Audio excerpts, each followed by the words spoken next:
Hello friends, स्वागत है आपका अपना यूट्यूब चैनल कॉम्पिटिटिव गाइडर में। कॉम्पिटिटिव गाइडर चैनल के माध्यम से हम लोग हिंदी भाषा एवं साहित्य का वस्तुनिष्ठ इतिहास में धीमे धीमे आगे बढ़ते हुए आज हम लोग आधुनिक काल के पार्ट 3 वीडियो पर पहुंच चुके हैं। अभी से पहले भक्ति काल और रीति काल का वीडियो अपलोड किया जा चुका है। अगर आप लोगों ने नहीं देखा है तो इस वीडियो के कॉर्नर में आपको आई बटन दिखाई देगा, वहाँ से आप क्लिक करके इसके प्लेलिस्ट पे जा सकते हैं और वहाँ से सभी वीडियो को देख सकते हैं। और अगर हाँ आप लोग चैनल पर नए हैं तो चैनल को सब्सक्राइब कर ले ताकि इसी तरह के वीडियो का अपडेट आपको मिलते रहे। तो चलिए आज का सेशन हम लोग शुरू करते हैं। आज का जो हम लोगों का सेशन है वह है आधुनिक काल का पार्ट 3 वीडियो, जिसमें आज हम लोग कुछ कवि को देखने वाले हैं। अभी से पहले का जो पार्ट 2 वीडियो उसमें कवि को देख लिए थे, जिसमें से कुछ बचे हुए थे, तो यहाँ पे आज हम लोग उसको क्लियर करेंगे। तो कथा गुरु भक्त सिंह जो नूरजहां इन्होंने लिखा 1935 में, विक्रमादित्य 1947 में लिखा गया, ये गुरु भक्त सिंह के द्वारा ही लिखा गया। अनूप शर्मा इन्होंने सिद्धार्थ 1937 में लिखा, सरवानी 1948 में इन्होंने लिखा। उसके बाद उन्होंने वर्धमान 1951 में लिखा।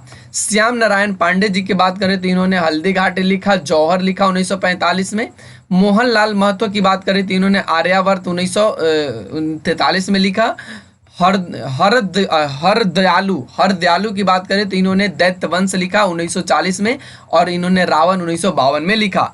तो यहाँ से हम लोगों ने कुछ देख लिए पॉइंट्स को, जो अभी से पीछे वाले वीडियो का कुछ बचा हुआ पॉइंट था। तो चलिए आगे बढ़ते हैं। तो यहाँ से कहता है कि द्विवेदी युगीन कवियों की प्रमुख काव्य पंक्तियाँ देखने वाले। यहाँ से द्विवेदी युगीन जो कवि थे उनके कुछ महत्वपूर्ण काव्य पंक्तियाँ, जिनमें श्रीधर पाठक को बताया गया है। देखिए यहाँ से कहता है, निज भाषा बोलहूँ लिखूँ पढ़ूँ गुनहूँ सब लोग, करहूँ सकल विषयन विषय निज भाषा उपजोग।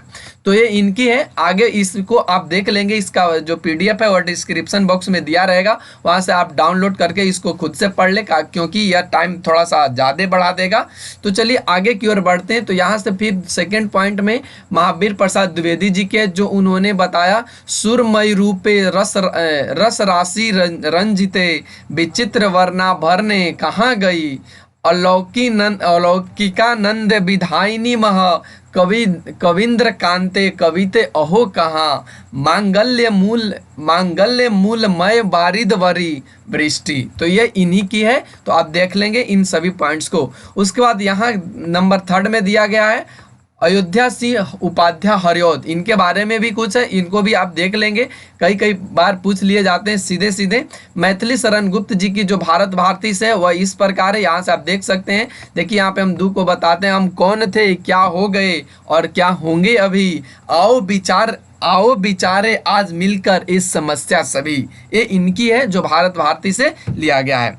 उसके बाद इन्होंने साकेत से भी कुछ दिए, जैसे यहाँ साकेत से दिए, राम तुम मानव हो ईश्वर नहीं हो क्या, विश्व में रमे हुए नहीं सभी कहीं हो क्या, मैं याद रखिए, तब मैं नारीश्वर हूँ ईश्वर क्षमा करें, तुम न रमो तो मन तुम में रमा करे।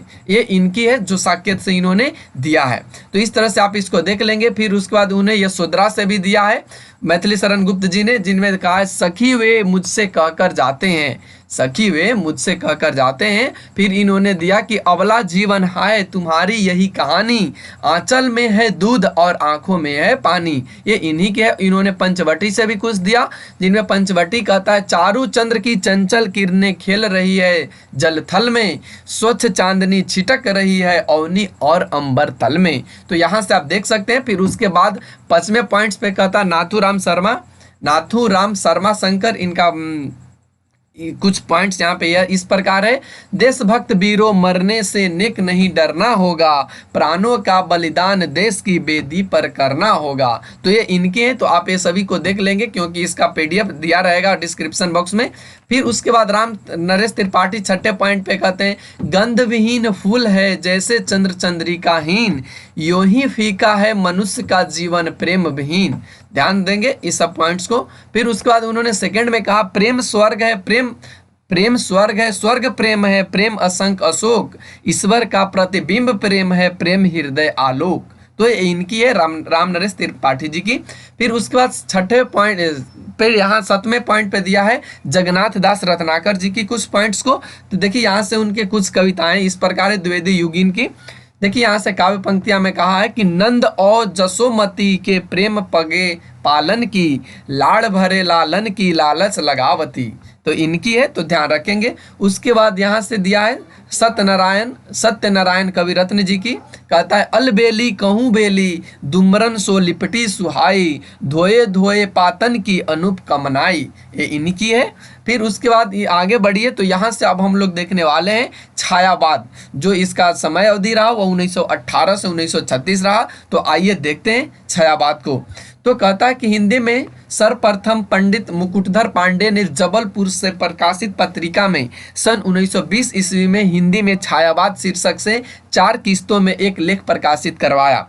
मुकुटधर पांडे को लिखित रूप से छायावाद शब्द का प्रथम प्रयोक्ता स्वीकार किया जाता है। सन 1920 में सुशील कुमार ने सरस्वती में हिंदी में छायावाद शीर्षक से एक संवादात्मक लेख प्रकाशित करवाया। इस संवाद में 4 लोगों ने भाग लिया है। एक में सुशीला देवी, सेकंड में हरि किशोर बाबू, 3 में चित्रकार राम नरेश जोशी और 4 में सुमित्रानंद पंत ने। तो आप ध्यान रखेंगे, इस प्रकार से ये आपको नोट्स कर लेने हैं। अगला बढ़िए, तो कहता है कि छायावाद के विभिन्न परिभाषाएं इस प्रकार हैं, जिनमें सबसे पहले आचार्य रामचंद्र शुक्ल जी का दिया गया है। कहते हैं कि छायावाद शब्द का प्रयोग दो अर्थों में समझना चाहिए। एक तो रहस्यवाद के अर्थ में, जहां इसका संबंध काव्य वस्तु से है, अर्थात जहां कवि उस अनंत और अज्ञात प्रियतम को अवलंबन बनाकर अत्यंत चित्रमयी भाषा में प्रेम की अनेक प्रकार से व्यंजना करता है। छायावाद शब्द का दूसरा प्रयोग काव्य शैली या पद्धति शैली में शैली के व्यापक अर्थ में है। ध्यान रखेंगे, दूसरे अर्थ में यहाँ पे देख सकते हैं। चलिए आगे की ओर बढ़िए, तो यहाँ से कहता है नंद दुलारे वाजपेयी जी का, जो मानव अथवा प्रकृति के सूक्ष्म किंतु व्यक्त सौंदर्य में आध्यात्मिक छाया का भान मेरे विचार से छायावाद की सर्वमान्य व्याख्या हो सकती है। जयशंकर प्रसाद की बात करें तो नंबर 3 में यहाँ से देखिए, कहता है कि जब वेदना के आधार पर स्वानुभूतिमय अभिव्यक्ति होने लगी, तब हिंदी में उसे छायावाद के नाम से अभिहित किया गया। ध्वन्यात्मकता, लाक्षणिकता, सौंदर्यमय प्रतीक विधान तथा उपचार वक्रता के साथ स्वानुभूति की विवृत्ति छायावाद की विशेषता है। नंबर 4 में बढ़िए, तो यहाँ से कहता है महादेवी वर्मा, जो छायावाद तत्वज्ञता प्रकृति के बीच जीवन का उद्गीत है। उनका मूल्य दर्शन सर्वात्मवाद है। डॉक्टर नागेंद्र जी के अनुसार यहाँ देखें तो कहता है कि छायावाद स्थूल के प्रति सूक्ष्म का विद्रोह है। वह एक विशेष प्रकार की भाव पद्धति है और जीवन के प्रति विशेष प्रकार का भावनात्मक दृष्टिकोण है। 6वें पॉइंट पे यहाँ पे रामविलास शर्मा जी कहते हैं कि छायावाद स्थूल के प्रति सूक्ष्म का विद्रोह नहीं रहा है, वरन थोथी नैतिकता, रूढ़िवाद और सामंती साम्राज्यवादी बंधनों के प्रति विद्रोह रहा है। परंतु यह विद्रोह मध्य वर्ग के तत्वाधान से हुआ था, इसलिए उसके साथ मध्यम वर्गीय असंगति, पराजय और पलायन की भावना भी जुड़ी हुई है। 7वें पॉइंट पे बढ़िए, तो यहाँ से डॉक्टर नामवर सिंह कहा है कि छायावाद उस राष्ट्रीय जागरण की अभिव्यक्ति है जो एक ओर पुरानी रूढ़ियों से मुक्ति चाहता था और दूसरी ओर विदेशी पराधीनता से। चलिए 8वें पॉइंट पे राम स्वरूप चतुर्वेदी जी कहते हैं कि वह छायावाद मूल्यतः शक्ति काव्य है, पूर्ण जागरण चेतना का व्यापक और सूक्ष्म रूप है और अपनी अर्थ प्रक्रिया में मानव व्यक्तित्व के गहरे स्तरों पर समृद्ध करता है। छायावाद के कुछ प्रवर्तक यहाँ से आपको देखने को मिलेंगे और उनके कुछ प्रोसोत्ता भी हैं। तो आइए प्रोसोत्ता हैं, जिनमें आचार्य रामचंद्र शुक्ल कहते हैं कि मैथिली शरण गुप्त और मुकुटधर इनके प्रवर्तक हुए। ध्यान रखेंगे, ये प्रवर्तक हैं मैथिली शरण गुप्त और मुकुटधर पांडेय। आचार्य नंद दुलारे वाजपेयी, इन्होंने सुमित्रानंद का प्रवर्तक माना है। फिर उसके बाद प्रभाकर मांझे, इन्होंने माखनलाल चतुर्वेदी, इला चंद्र जोशी एवं अन्य विद्वान जयशंकर जी को मानते हैं। तो ध्यान रखेंगे, यहाँ से कुछ प्रवर्तक और उनके प्रसोत्ता इस प्रकार यहाँ पे देखने को मिला। चलिए आगे बढ़ते हैं, तो यहाँ से छायावादी कवि के बारे में कुछ पॉइंट्स देख लेते हैं। तो कहता कि छायावाद के कवि चतुष्टय में जयशंकर प्रसाद, सुमित्रानंद पंत, सूर्यकांत त्रिपाठी, निराला तथा महादेवी वर्मा आती हैं। ध्यान रखेंगे, इनके कुछ आते हैं इस प्रकार से, जिनमें जयशंकर प्रसाद, सुमित्रानंद पंत, सूर्यकांत त्रिपाठी, निराला और महादेवी वर्मा आती, यानी चतुष्टय का मतलब चार कवि यहाँ पे आते हैं। छायावाद के बृहत्त्रयी तथा ब्रह्मा, विष्णु, महेश निम्न है। ब्रह्मा यहाँ से देखने को मिल रहा है ब्रह्मा जयशंकर जी हैं, विष्णु सुमित्रानंद पंत है और महेश सूर्यकांत त्रिपाठी निराला जी हैं। चलिए आगे बढ़ते हैं। तो कहता है कि छायावाद की लघुत्रयी में महादेवी वर्मा, राम कुमार वर्मा और भगवती चरण वर्मा आते हैं। जयशंकर प्रसाद की संक्षिप्त जीवन वृत्त यहाँ पे आपको देखने को मिल रहा है। तो कहता है कि जन्म मृत्यु, माता पिता इनके कौन रहे, गुरु कौन रहे और बाल्य नाम या इनका उपनाम क्या है। तो इनका जो जन्म होता है वह 1889 में और इनकी मृत्यु जो हो जाती है वह 1937 में हो जाती है। इनके माता जी का नाम देवी प्रसाद है और इनके पिताजी यहाँ इनके पिताजी का नाम देवी प्रसाद है और इनके माता जी का नाम मुन्नी देवी है, ध्यान रखेंगे। इनका जो गुरु है वह मोहिनी लाल है और इनका बाल्य नाम कह सकते हैं झारखंडी और इनका उपनाम कलाधर है, ध्यान रखेंगे। यहाँ से जयशंकर प्रसाद की कुछ महत्वपूर्ण काव्य कृतियाँ यहाँ निम्नांकित हैं, जिनमें उर्वशी, ये आपको याद रखने, उर्वशी कई बार पूछे जा चुका है। उर्वशी 1909 में, वन मिलन 1909 में, फिर उन्होंने प्रेमराज 1909 में ही लिखा, अयोध्या का उद्धार 1910 में, शोको उच्छ्वास 1910 में, प्रभुवाहन इन्होंने 1911 में लिखा, कानन कुसुम 1913 में, प्रेम पथिक 1914, महाराणा का महत्व 1914 में, चित्राधर 1918 में, झरना 1918 में, आंसू 1925 में, आंसू भी कई बार पूछे जा चुके हैं, आपको ध्यान रखेंगे इसको, लहर 1933 में, कामयानी भी बहुत इंपॉर्टेंट है, कामयानी इन्हीं के जयशंकर प्रसाद जी की, तो 1935 में इसकी की गई है, ध्यान रखेंगे। ये सभी पॉइंट्स बहुत इंपॉर्टेंट है आपके एग्जाम के पॉइंट ऑफ व्यू को लेकर। तो चलिए आगे बढ़ते हैं। तो कहता है कि जयशंकर प्रसाद की प्रथम कविता सावन पंचक 1906 में भारतेंदु पत्रिका में कलाधर उपनाम से प्रकाशित हुई है। जयशंकर प्रसाद की प्रथम छायावादी कविता, आप इसको याद रखेंगे, जयशंकर प्रसाद की प्रथम छायावादी कविता प्रथम प्रभात सन 1918 में प्रकाशित हुई, जो झरना में संकलित है, ध्यान रखेंगे। जयशंकर प्रसाद की प्रथम पुस्तकाकार रचना उर्वशी है, यह चंपू काव्य है। ये तो आपको इंपॉर्टेंट है कि इनका जो चंपू काव्य कौन है, तो ये इनका चंपू काव्य उर्वशी है। खड़ी बोली में जयशंकर प्रसाद का प्रथम काव्य संग्रह कानन कुसुम है, ध्यान रखेंगे। जयशंकर प्रसाद द्वारा रचित झरना को छायावाद की प्रथम रचना स्वीकार किया जाता है।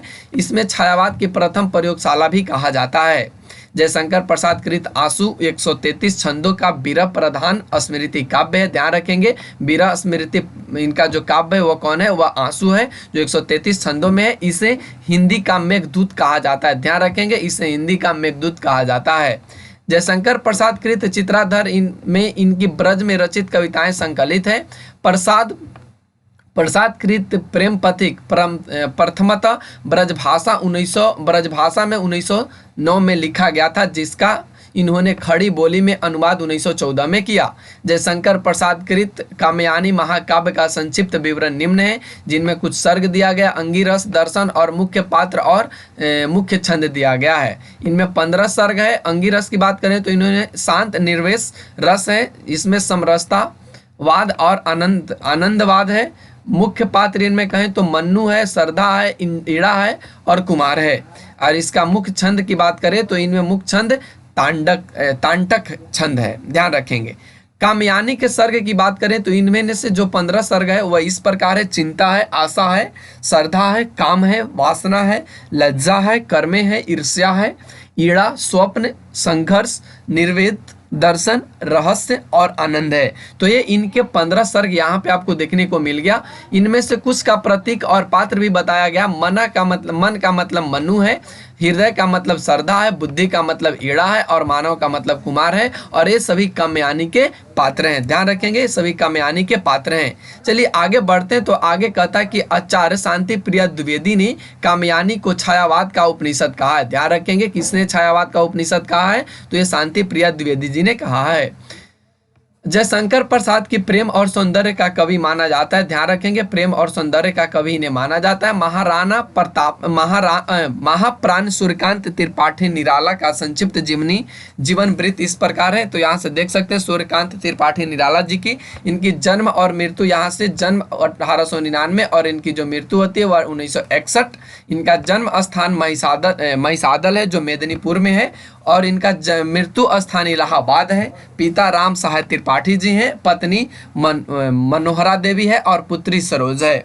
निराला जी की कुछ जीवन में निराला जी की कुछ महत्वपूर्ण काव्य कृतियां इस प्रकार हैं, जिनमें अनामिका 1923 में, परिमल 1930 में, गीतिका 1936 में, तुलसीदास 1938 में, कुकुर मुत्ता बहुत इंपॉर्टेंट है, ध्यान रखेंगे, कुकुर मुत्ता 1942, अनिमा 1943, बेला 1946, नए पत्ते यह बहुत इंपॉर्टेंट है, नए पत्ते 1946, अर्चना 1950, आराधना 1953, गीता कुंज 1954 और संध्या कली 1969 ईस्वी में इनका कृतियां देखा यहाँ पे आपको देखने को मिला। चलिए आगे बढ़ते हैं। तो निराला के काव्य संसार में प्रथम एवं अंतिम तथ्य निम्नांकित हैं। तो इनका प्रथम संग्रह अनामिका है, जो अंतिम संग्रह की बात करें तो ये सांध्य काकली है। प्रथम कविता जुल्ली की कली 1916 में, अंतिम कविता पत्रोक्त कंठित जीवन का विष बुझा हुआ है, ये इनकी है। निराला कृत अनामिका और परिमल में संकलित महत्वपूर्ण कविताएं इस प्रकार है, देख सकते हैं आप। अनामिका में सरोज स्मृति 1935, सम्राट एडवर्ड की प्रति, प्रेयसी, राम की शक्ति पूजा बहुत इंपॉर्टेंट है, कई बार पूछा जा चुका है, ध्यान रखेंगे। राम की शक्ति पूजा 1936, रेखा तोड़ती पत्थर सच है 1935 में। तो ये सभी आपको ध्यान रखने हैं, एक दो बार वीडियो को देखेंगे, 2-3 बार तो आपको कंसेप्ट पूरा हो जाएगा, समझ में पूरा आ जाएगा, याद भी हो जाएगा। अगर परिमल की बात करें तो परिमल में यहाँ अधिवास है, जूही की कली, बादल का राग, विधवा, इच्छुक, सांध्य सुंदरी, पंचवटी प्रसंग इन्हीं की है परिमल में जो है। तो चलिए आगे बढ़ते हैं। तो कहता है कि पंडित सूर्यकांत त्रिपाठी निराला को हिंदी में मुक्त छंद का प्रवर्तक माना जाता है, ध्यान रखेंगे, मुक्त छंद का प्रवर्तक इन्हें माना जाता है। तो सूर्यकांत त्रिपाठी निराला जी को माना जाता है। कुछ आलोचक मुक्त छंद को रबर या केचुआ छंद भी कहते हैं। निराला के कवित्व को हिंदी का जातीय छंद भी कहा जाता है, ध्यान रखेंगे, जातीय छंद भी कहा जाता है निराला जी का कवित्व जो है। निराला के परिमल की भूमिका में लिखा है, मनुष्यों की मुक्ति की तरह कविता की भी मुक्ति होती है। निराला कृत सरोज स्मृति को हिंदी का सर्वश्रेष्ठ तथा प्रथम शोक गीत माना जाता है, ध्यान रखेंगे ये पॉइंट्स को आप। निराला कृत राम की शक्ति पूजा महाकाव्य का उपजीव बंगला ग्रंथ कृतवास रामायण है। निराला कृत तुलसीदास 101 छंदों में रचित एक खंड काव्य है। निराला ओज, औदंत और विद्रोह के कवि हैं। निराला अंकुट एवं वयस्क, श्रृंगार, दृष्टि तथा तृप्ति के कवि हैं। आचार्य शुक्ल के अनुसार, ध्यान रखेंगे ये पॉइंट्स बहुत इंपॉर्टेंट है, आचार्य शुक्ल के अनुसार बहु वस्तु स्पर्शनी प्रतिभा निराला जी में है। प्रकृति के सुकुमार कवि सुमित्रानंद पंत का संक्षिप्त जीवनी वृत्त इस प्रकार है। अब आइए देखते हैं थोड़ा सुमित्रानंद पंत जी के जीवनी के बारे में। तो इनका जन्म मृत्यु यहाँ से आपको देखने को मिल रहा है, जन्म स्थान, मृत्यु स्थान, बाल्य नाम और प्रथम कविता। तो इनका जो जन्म रहा 1977 में रहा, कौसानी अल्मोड़ा में रहा, मृत्यु स्थान इलाहाबाद रहा, बाल्य नाम गुसाई दत्त इनका है और प्रथम कविता गिरजे का घंटा 1916 है। सुमित्रानंद पंत के काव्य के विद्वानों को 4 चरणों में बांटा गया है, जो निम्न है, जिनमें छायावादी में आप देख सकते हैं उच्छ्वास 1920, ग्रंथि 1920, बीना 1927, पल्लव 1928, गुंजन 1932। प्रगतिवाद की बात करें तो युगांत 1936, युगवाणी 1939, गाम्या 1940, अनंत चेतनावादी स्वर्ण किरणें 1947, स्वर्ण धूलि 1947, युगपथ 1949। नव मानवतावादी की बात करें तो उत्तरा 1949, कला और बूढ़ा चांद 1959, अंतिमा 1955, लोकायतन 1964, चिदम्बरा इन्हीं की है, ध्यान रखें कि चिदम्बरा बहुत इंपॉर्टेंट है। चिदम्बरा सुमित्रानंद पंत की प्रथम छायावादी रचना उच्छ्वास है तथा अंतिम छायावादी जो रचना है वह गुंजन है। सुमित्रानंद पंत ने लोकायतन नामक महाकाव्य महात्मा गांधी जी के जीवन पर इन्होंने लिखा। सुमित्रानंद की महत्वपूर्ण कविताओं का संकलन चिदम्बरा शीर्षक से प्रकाशित है। इस पर इन्होंने भारतीय ज्ञानपीठ इनको पुरस्कार है, ध्यान रखिएगा, इनको इस पर क्या मिला है तो ज्ञानपीठ पुरस्कार इनको मिला है सुमित्रानंद पंत जी को। किस चीज पे तो चिदम्बरा पे। चलिए आगे बढ़ते हैं। तो अगला पॉइंट जो हम लोग देख रहे हैं वह कहता है कि सुमित्रानंद कृत पल्लव की भूमिका को छायावाद का घोषणा पत्र यानी मैनिफेस्टो कहा जाता है, ध्यान रखेंगे। छायावाद का घोषणा पत्र किसे कहा जाता है तो ये पल्लव को कहा जाता है। पंत जी को संवेदनशील इंद्रिय बोध का कवि भी कहा जाता है, ध्यान रखेंगे। सुमित्रानंद पंत सुमित्रानंद पंत मूल रूप से अरविंद दर्शन से प्रभावित है। बहुत बार यह पूछा जा चुका है कि ये किस चीज़ से प्रभावित है, तो आप ध्यान रखेंगे अरविंद दर्शन से प्रभावित है। अब आइए देख लेते हैं महादेवी वर्मा जी के संक्षिप्त जीवनी को। तो आइए यहाँ इनका जन्म और मृत्यु दिखाया गया, जन्म स्थान, मृत्यु स्थान, पिता और उपाधि। तो महादेवी वर्मा का जो जन्म होता है वह 1907 में, इनकी मृत्यु 1987 में। इनका जन्म स्थान फर्रुखाबाद, मृत्यु स्थान इनका इलाहाबाद। इनके पिता का नाम गोविंद प्रसाद, ये आधुनिक युग की मीरा हैं। ध्यान रखेंगे इनका जो उपाधि मिला वह आधुनिक युग की मीरा के रूप में मिला है। महादेवी वर्मा को हिंदी के विशाल मंदिर का बीना पानी कहा जाता है। महादेवी की महत्वपूर्ण काव्य कृतियां निम्नांकित है, जिनमें निहार 1930, रसीम 1932, निर्जा 1935, सांध्य गीत 1936, यामा 1940, दीप शिखा 1942, सप्तपर्णा 1960। तो ये आपको 6 पॉइंट्स को आपको याद रखने, 6 कृतियां को। चलिए आगे बढ़ते हैं। तो अगला पॉइंट्स कहता है कि महादेवी वर्मा कृत यामा में उनके निहार, रसीम, निर्जा और सांध्य गीत के महत्वपूर्ण गीतों का संकलन किया गया है। यामा पर महादेवी वर्मा को भारतीय ज्ञानपीठ पुरस्कार है। आप ये भी ध्यान रखेंगे, बहुत इंपॉर्टेंट है, पूछ लिया जाएगा। तो यहाँ से आप ध्यान रखेंगे कि यामा पर महादेवी वर्मा को भारतीय ज्ञानपीठ पुरस्कार प्राप्त हुआ है।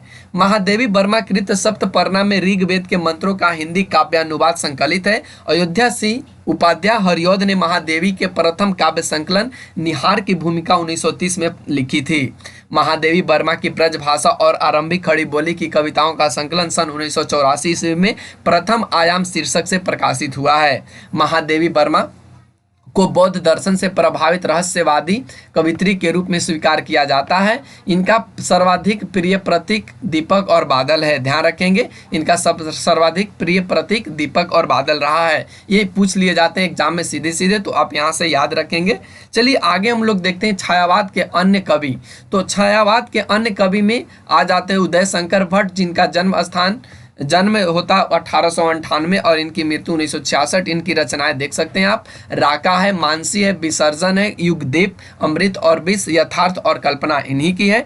मोहनलाल महतो वियोगी, इनकी बात करें तो 1899 में इनकी जन्म होती है और इनकी मृत्यु 1990 में हो जाती है। इन्होंने निर्माल्य 1926 में लिखा, एक तारा उन्होंने लिखा, कल्पना 1935 में लिखा। आगे बढ़िए तो यहाँ से लक्ष्मी नारायण मिश्र 1903 में है, इन्होंने अंत जगर्त लिखा। डॉक्टर राम कुमार वर्मा 1905 से 1990 लिखा। रूप राशि 1931 ईस्वी। निशित चित्ररेखा 1935 में। आकाश गंगा इन्होंने लिखा। जनार्दन प्रसाद झा द्विज, इन्होंने अनुभूति अंत ध्वनि इन्होंने लिखा। गोपाल सिंह नेपाली 1913-1963। पंछी इन्होंने लिखा। रागिनी लिखा। उमंग लिखा 1934 में। केदारनाथ मिश्र 1907 से 1984 चिर स्पर्श सेतु बंद लिखे। आरसी प्रसाद सिंह 1911 कलापी 1938 लिखे। संचायिता 1942 जीवन और यौवन 1944 नई दिशा 1944 पंचजन्य 1945 प्रेम गीत 1954 में इन्होंने लिखा। चलिए आगे बढ़िए तो यहाँ से कहता है कि राष्ट्रीय सांस्कृतिक धारा के कवि काल क्रमानुसार इस प्रकार है, जिसमें राष्ट्रीय सांस्कृतिक धारा के कवियों का कालक्रम विवरण इस प्रकार दिया गया। कवि बात करें तो यहाँ पे माखनलाल चतुर्वेदी है, इनका जन्म 1889 में होता है, इनकी मृत्यु 1968 में हो जाती है। इनकी रचनाएं की बात करें तो इन्होंने हिम किरीटिना लिखा 1943 ईस्वी में, हिम तरंगिनी लिखा 1949 ईस्वी में, माता 1951 और समर्पण 1956 में। सिया राम शरण गुप्त की बात करें तो इन्होंने 1895 इनका जो जन्म होता है, मृत्यु 1963। मौर्य विजय 1914 में लिखा। अनाथ 1917 में। दुर्वादल 1924 में। विषाद 1925। आद्रा 1927 में। आत्मोत्सर्ग 1931 में। पाथेय 1933। मृगमयी 1936। बापू 1937। उन्मुक्त 1940। दैनिकी 1942। नकुल 1946 में इन्होंने लिखा। बालकृष्ण शर्मा नवीन की बात करें तो 1897 1960 में इनकी मृत्यु। कुंकम इन्होंने लिखा 1939 में। रसीम रेखा अल्पक इन्होंने लिखा। क्वासी लिखा। हम बिस्पाई इन्होंने लिखा। हम बिस्पाई जन्म के। विनोबा स्वतंत्र इन्होंने लिखा। उर्मिला इन्होंने ही लिखा। सुभद्रा कुमारी चौहान की बात करें तो 1905 1948 इनकी मृत्यु। त्रिधारा इन्होंने लिखा। मुकुल 1931 में लिखा। जगन्नाथ प्रसाद मिलिंद की बात करें तो 1907 में इन्होंने लिखा। 1907 में इनका जन्म होता है और मृत्यु 1986। इन्होंने लिखा जीवन संगीत 1940 नवयुवक के गान। महेश चंद्र प्रसाद की बात करें तो इन्होंने कांग्रेस शतक लिखा। माखनलाल चतुर्वेदी को एक भारतीय आत्मा के नाम से भी जाना जाता है। आप ध्यान रखेंगे, एक भारतीय आत्मा के नाम से माखनलाल चतुर्वेदी जी को माना जाता है। माखनलाल चतुर्वेदी की प्रसिद्ध कविता कवि कैद्य और कोकिला, पुष्प की अभिलाषा आदि है। सियाराम शरण गुप्त जी की बात करें तो इनको राष्ट्र कवि मैथिली शरण गुप्त के अनुज थे। ये सियाराम शरण गुप्त की प्रथम कविता इंदु में 1910 में प्रकाशित हुई थी, ध्यान रखेंगे। फिर इसके बाद हम लोग जो देख रहे हो वह बालकृष्ण शर्मा नवीन, इनका उपनाम से कविता लिखते थे। इनका प्रथम काव्य संग्रह कुकुम है, ध्यान रखेंगे कुमकुम है। सुभद्रा कुमारी चौहान का जन्म प्रयाग जिले के निहालपुर गांव में हुआ था। सुभद्रा कुमारी चौहान की प्रसिद्ध कविताएं इस प्रकार है, तो आप देख सकते हैं, झांसी की रानी इन्हीं के, झंडे की इज्जत, स्वदेश के प्रति, जालियांवाला बाग, इन्हीं की प्रमुख कविताएं हैं, तो ध्यान रखेंगे। तो आज हम लोग इतना ही देखेंगे क्योंकि वीडियो थोड़ा बड़ा हो जाएगा, तो आज के लिए बस इतना ही। फिर अगले वीडियो में आपसे मुलाकात होगी, तब तक के लिए नमस्कार। आप इस चैनल पे बने रहें।